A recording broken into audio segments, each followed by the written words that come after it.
I'm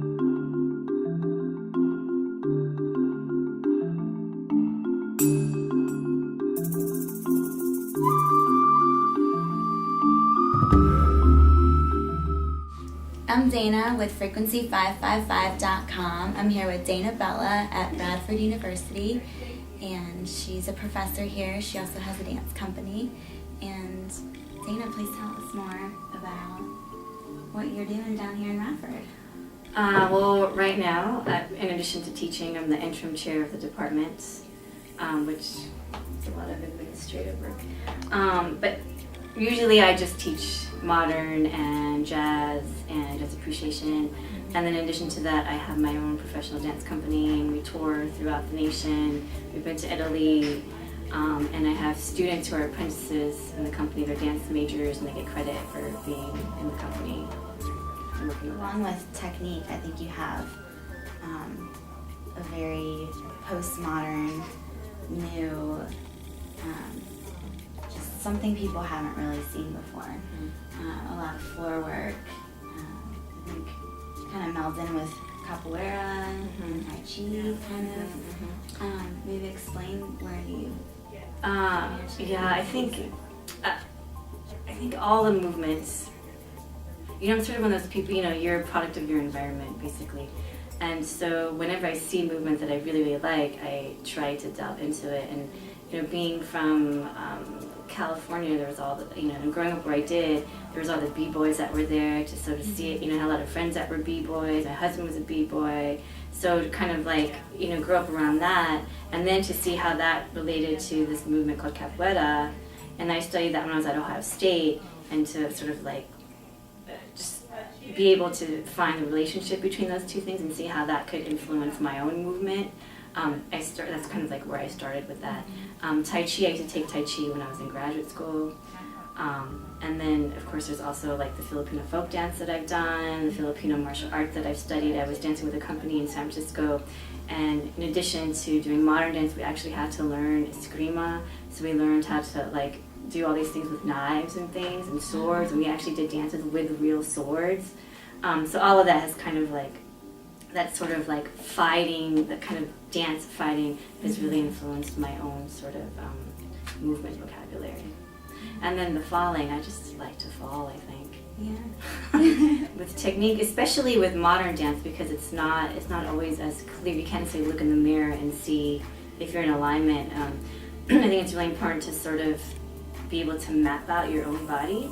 And with Alexander technique, they do this whole thing where you have to sit down and sort of map out where your knee joint is, and where that is in relation to your hip joint, and where your ankle starts, where it ends. And I think that kind of work helps you sort of stay injury-free.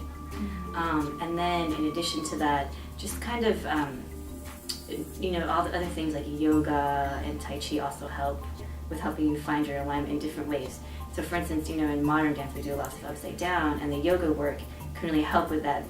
All the downward dog stuff, even just the upside down poses, all those things help with the arm strength, also help you realize what it's like. The upside down with the alignment is like upside down. Whereas if you just take ballet or jazz all the time, it doesn't necessarily help with that kind of work because you're vertical all the time.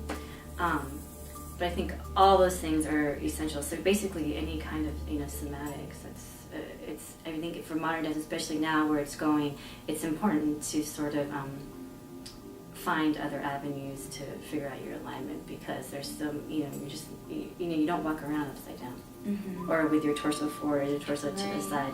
So to sort of know those things to help you sort of understand your own body better, I think is really important. Yeah, it's unbalanced alignment sometimes. It's hard to achieve. And I think with energy too, energy work. Yeah, the Reiki work actually helps a lot too, just in terms of helping you figure out if you have no energy going to the right and all your energy is going to the left. And with Reiki work, you can, once you learn how to do it, you can figure out how to balance that out just by standing or putting your hand in a certain place so that the energy starts to flow there. That's a little bit harder to do though while you're dancing, because you have so many other things. But before you're dancing, to prepare, if you have an injury, you know that you need more energy going to that right knee rather than the left knee, and you could possibly get Reiki done or do Reiki to yourself prior to. You You can tell, like I was saying, most people aren't balanced, and you can usually tell when people are a little more to the left or to the right just by the way they're standing. Because you can see how grounded they are on one side, and they, even though their foot's on the floor, they might be slightly like this. And then you go up to them and you touch them, all of a sudden they go like this, and then you can see everything fall in alignment. Right. But yeah, you can physically, I think you can physically see. It's just even when someone was dancing, and you can tell that this arm might be so engaged, and even though this arm's doing the same thing, it might not be engaged, and it could be because all the energy's here and there isn't anything over here. Been discovering that myself. I mean, with college, we learned so much about energy work and feeling other dancers. Maybe some advice, even for myself, with finding balance. Yeah, I think it all comes back to just how generous you are with your energy and being able to let go. Let go of situations, let go of things. A lot of times when the energy gets bottled up is because, you know, you're holding tension because something happened to you or you get upset. But, you know, the easier it is for you to sort of let go and be mindful and be in the moment, the easier it is for all the energy just to continue to flow. My website is www.danahbelladanceworks.org.